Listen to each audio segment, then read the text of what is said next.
نحمده ونصلي على رسوله الكريم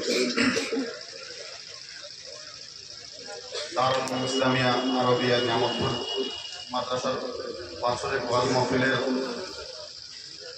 পরম শ্রদ্ধার প্রধান অতিথি উস্তাদে হাদিস দারুল উলুম দেওবন্দ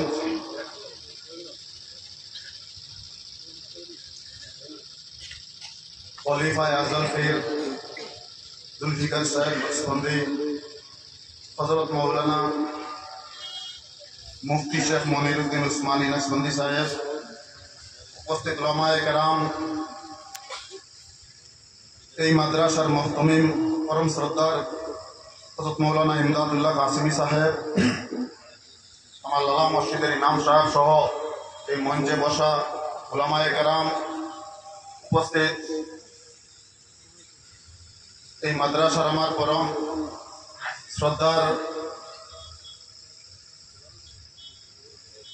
শিক্ষকবৃন্দ, এই মাদ্রাসার তালাবাগন, অভিভাবকবৃন্দ, উপস্থিত মুরব্বিয়ান, যুব সমাজ, এই নিয়ামতপুর গ্রামের প্রত্যেক জনসাধারণ, মাইকের আওয়াজ যতটুকু যার আমার মা ও বোনেরা, আসলে আজকে আমি নিজেকে অত্যন্ত গৌরবান্বিত এবং ধন্য মনে করছি যে আজকে প্রধান অতিথি হযরতের সঙ্গে আমার আলফার ভাইয়ের ঘর থেকে এই মসজিদে জুম্মার নামাজ পড়ে ওনার সঙ্গে গিয়ে এই মাদ্রাসার বুনিয়াদ স্থাপনে অংশ নিতে পেরে, তারপর হযরতকে আমার গাড়িতে করে আনোয়ার ভাইয়ের ঘরে গিয়ে ওনার সঙ্গে একই সঙ্গে দুপুরের খানিক খাওয়ার পর এখন আবার ওনাকে আমার গাড়িতে করে এই স্টেজে নিয়ে আসার জন্য আজকে আমি নিজেকে ধন্য মনে করছি।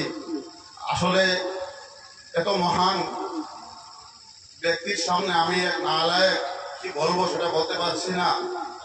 ইতিমধ্যে সম্মানিত বিধায়ক আলহাজ সুজামউদ্দিন লস্কর সাহেব বলেছেন যে বর্তমান সরকার আমাদেরকে যেভাবে হেনস্থা করছে তার মধ্যে আমাদের এই মসজিদ মাদ্রাসাকে টার্গেট করে নিয়েছে। আমাদের বুনিয়াদ হচ্ছে সবাই মক্তবের উপর গুরুত্ব দেওয়া, মাদ্রাসার উপর গুরুত্ব দেওয়া, আর আমাদের বুনিয়াদকে টিকে রাখতে হলে আমরা সবাই এগিয়ে আসতে হবে মসজিদ মাদ্রাসার খেদমতে। আজকের এই পবিত্র মহফিলে হযরতের সামনে উপস্থিত সবার কাছে আমি দোয়া প্রার্থনা করছি, সবাই যেন বিশেষ করে আমার জন্য দোয়া করেন, কারণ আমি কবরের পাড় থেকে ঘুরে এসেছি, আপনারা সবাই জানেন। আর মরার আগ পর্যন্ত যাতে মসজিদ মাদ্রাসা জাতি এলাকা সমাজের উন্নয়নে যাতে খেদমত করে যেতে পারি। এবং हज़रत ने फरमाया कि हमारे सामने एक भाई था दिलवार, मेरा भी नाम है दिलवार है, मेरा भी दिल इतना बड़ा है, लेकिन अब जब बोल रहे थे कि कमरा देने के लिए मैं सोच रहा था, मेरा दिल तरस रहा था पूरा मदरसा बनाने के लिए, लेकिन इतना तौफीक नहीं है। आप दुआ कीजिए যখন হযরতে এই মাদ্রাসার কামরা বানাইবার কথা কইতরা আমার জানে পয়সা দেওয়ার, কিন্তু আমার এখন তৌফিক নাই। সবে দোয়া করবা খাস করিয়া যে আল্লাহ মসজিদ মাদ্রাসার খেদমতের সাহিত্য সহযোগিতার তৌফিক দিতা। আমি এই মাদ্রাসার এই কাজও আজকে বুনিয়াদ স্থাপন হয়েছে, এই মাদ্রাসার বিল্ডিং করতে সময় 50 বস্তা সিমেন্ট দিমু, যেদিন কাম লাগাইবে ইনশাল্লাহ আমি দিয়া দিমু। এবং আজকের মাদ্রাসায় বিশেষ করে আমার ক্লাসমেট, আমার আলফার ভাই, তার বই, আমার বড় ভাই আব্দুল জব্বার ভাই, লতিফ ভাই, তারা আমি আন্তরিকভাবে ধন্যবাদ কৃতজ্ঞতা প্রকাশ করি। আর আমি গাঁওয়ের মানুষ হিসাবে সত্যি কথা নিয়ামতপুর আজকে প্রমাণিত হইল, নিয়ামতপুরের মধ্যে নিয়ামত আছে। এবং একটা জাতি একটা এলাকারে সুন্দর সুষ্ঠুভাবে পরিচালিত করতে হইলে একটা মাদ্রাসা সুচারুভাবে পরিচালিত করা দরকার। বিশেষ করে মৌলানা ইমদাদুল্লাহ সাহেব কাসিমিকে আমি ধন্যবাদ জানাই এবং ওনার পরিচালন সমিতি বা এই সুরা কমিটিকে, ওনাদের তত্ত্বাবধানে 2020 ইংরেজি 25 জানুয়ারি মাদ্রাসা স্থাপিত হয়েছিল। প্রত্যেক বছর আছে। আমি রাজনীতির একজন ছাত্র হিসাবে প্রায় মসজিদ মাদ্রাসায় ওয়াজে যাই।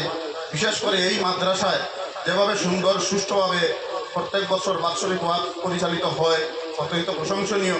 এবং কাটলিছড়ার একজন নাগরিক হিসাবে, এই গ্রামের একজন বাসিন্দা হিসাবে উপস্থিত আমার কাটলিছড়ার সম্মানীয় বিধায়ক সুজামউদ্দিন লস্কর সাহেব নগদ 1 লক্ষ এবং ওনার ফান্ড থেকে 10 লক্ষ টাকা ঘোষণা করেছেন। তার জন্য আমি এই পার্শ্ববর্তী গ্রামের বাসিন্দা হিসাবে আজকের এই পবিত্র মহফিলে আলহাজ সুজামউদ্দিন লস্কর সাহেবকে আন্তরিকভাবে ধন্যবাদ এবং কৃতজ্ঞতা প্রকাশ করে সবার কাছে দোয়া সাহিত্য সহযোগিতা চেয়ে আসন্ন পঞ্চায়েত নির্বাচনের রামচন্দ্রী মাইজানপুর আসনে আমি একজন সম্ভাব্য জেলা পরিষদ প্রার্থী। আপনারা সবাই দয়া করে আমাকে সাহিত্য সহযোগিতা করবেন। আপনাদের সাহিত্য সহযোগিতা এবং আল্লাহ তাআলার হুকুমে যদি আমি নির্বাচিত হই, সবার সাহিত্য সহযোগিতা নিয়ে জাতি, এলাকা, সমাজ উন্নয়নে ন্যাক উদ্দেশ্যে সুষ্ঠু এবং সুচারুভাবে আমি আমার দায়িত্ব পালন করার চেষ্টা করবো ইনশাল্লাহ। আমার কথাবার্তার মাধ্যমে কোনো ধরনের যদি ভুল ত্রুটি হয়, আপনাদের ভাই ভাতিজা ফুয়া মনে করে আমাকে ক্ষমা করবেন। এবং আজকের যাদেরকে দস্তার বন্দি বা পাগড়ি পিন্দি দেওয়া হয়েছে ছোটো ছোটো বাচ্চারা, তাদেরকে আমি আন্তরিকভাবে শুভেচ্ছা অভিনন্দন জ্ঞাপন করছি। তাদের আরও উজ্জ্বল ভবিষ্যৎ কামনা করছি এবং এই মাদ্রাসার আরও সুন্দর সুষ্ঠুভাবে পরিচালিত হোক এই শুভকামনা করে আমি আমার বক্তব্য এখানে সমাপ্ত করলাম। আসসালামু আলাইকুম।